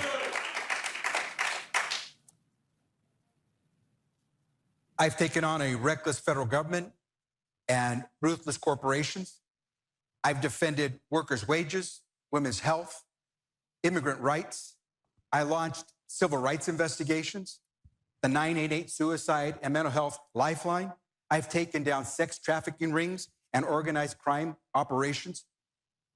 I'm deeply in love with the same woman I married 37 years ago, Carolina Reyes, a high-risk obstetrician gynecologist, and our 3 daughters. I'm not the richest candidate, and I'm not the slickest candidate. And the governor's office is not a place for on-the-job training or inflated promises. It's a place where you have to know how to fight, but more importantly, know how to win. I intend to win for the hardest working and lowest paid in California. I intend to win for young families struggling to figure out how they can do what my parents did, even though they didn't get an education. And I will fight for California's seniors who are ready to retire, not in Idaho or Arizona, but here in California. That's what I fight. Secretary, thank you. And with that, that wraps our debate up for tonight. Thank you to our candidates, our audience here at the historic Ruth Williams Bayview Opera House, and to you at home. For more information on the election, the candidates, and tonight's debate, you can visit ktvu.com, foxla.com, or blackactionalliance.com. If you joined us midway, we want to let you know that our teams are currently working to add this entire debate to our Fox Local TV app. Please continue to weigh in on tonight's debate via that QR code on your screen. With that, let's take it to the KTVU studios in Oakland, where Mike Meebeck and Claudine Wong are standing by with 2 political experts for analysis and reaction. Take it away, guys. All right. Thank you, Greg. And from public safety to housing affordability, homelessness, and education, you have just seen and heard from 7 of the gubernatorial candidates on some of the major issues playing a role in this year's election. Welcome back. I'm Claudine Wong at the KTVU studios in Jack London Square in And I'm Oakland. Mike Meeback. So the debate is over. What are the main takeaways? Who won the debate? We'll get to our panel in just a moment, but we're also asking you at home what you've been thinking of the debate since we began. Yep.